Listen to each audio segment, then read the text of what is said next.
Hey guys, this is James with thegraymattersblog.com coming to you another one of my walks through the beautiful South Texas woods. Today I'm going to be starting a new video series called Vampires That Don't Suck, pun intended.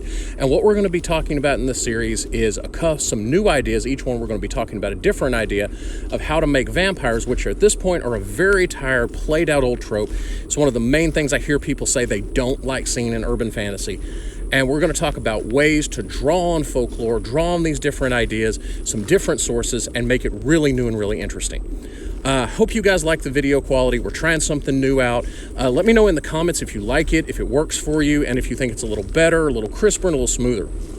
Also, if you came here from Facebook or any other link, go ahead and take the time, log into your YouTube app so that you can like this video and subscribe. Leave us a comment. It really helps us out. So, the first thing we're going to be talking about is, okay, how do we breathe some new life into vampires? Again, pun intended. And one of the first things to do is base them on something a little different. Most vampires are based on Dracula. And Dracula's a wonderful story. Bram Stoker was a really cool writer. But at this point, and I mean, they've even moved a lot further away, and at this point they're more based on themselves and just this perpetuating cycle. Don't even get me started on Twilight. Not that that's as bad as everyone says, but really, don't get me started on Twilight. Anyway, so how can we the first idea is Eastern European vampires, which is kind of what Dracula was based on, but he was an Englishman's idea of an Eastern European vampire, and it's a lot different. If you want a much better example of an Eastern European vampire, came out right before Dracula, and that's Carmilla. Carmilla is an interesting book. Highly recommend it. It's one of those, like Dracula, it really holds up, and it's actually still good even today. It's not a hard read at all.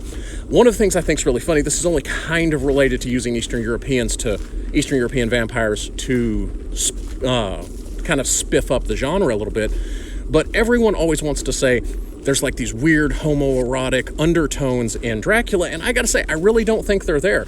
Now, what's funny is because if they really want there to be homoerotic undertones in a vampire story, it's Carmilla. Huge. I mean, and they're not undertones. They're just tones. I mean, they're not subtext. They're text.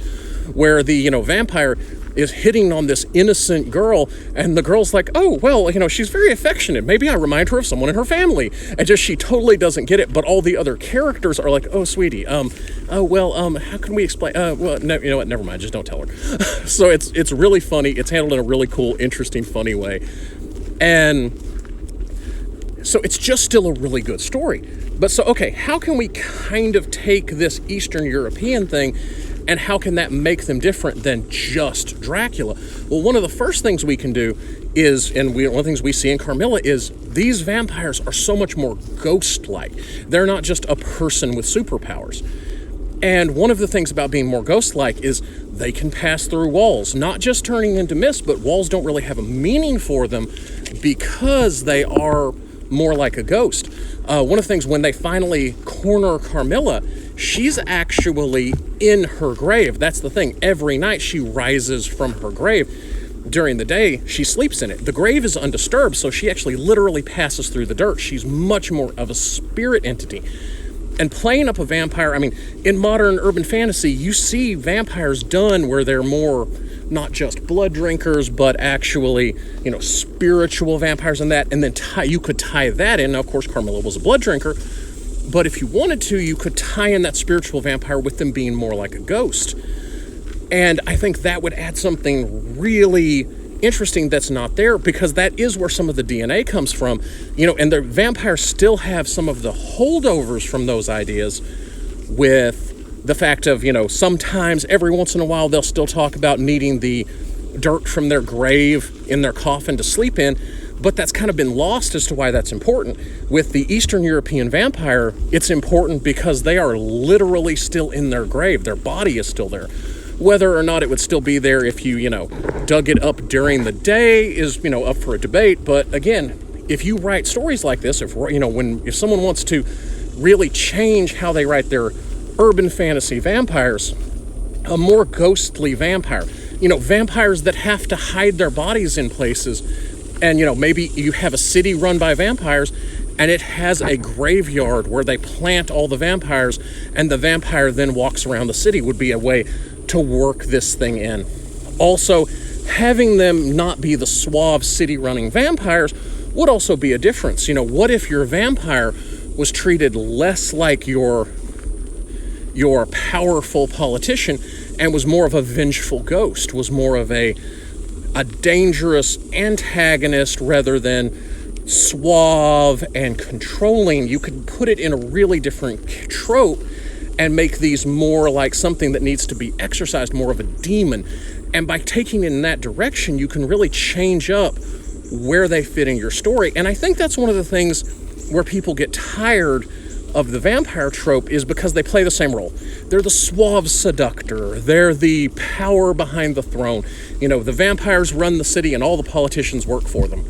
And I think that's what people really get tired of seeing. Whereas with this Eastern European vampire, you can have them be the haunting presence.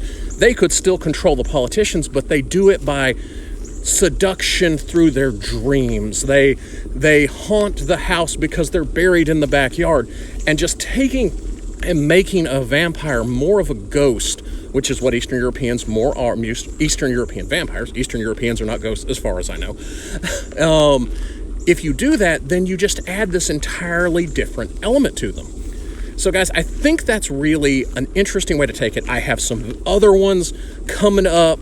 We're going to be talking about some Filipino vampires. We're going to be talking about some Chinese vampires, and what I think you can do to use those to make the vampire trope really new and interesting. And you can really wreck shop in the urban fantasy world if you start to play with those tropes. So guys, thanks for joining me on my walk. I really appreciate you guys coming with me. You're my favorite part of going on these walks. Remember, go ahead and like this video, give us a subscribe, tell me how you like the video, tell me if you can tell the difference in the new video with the rig I'm using, and I'll see you guys on my next walk.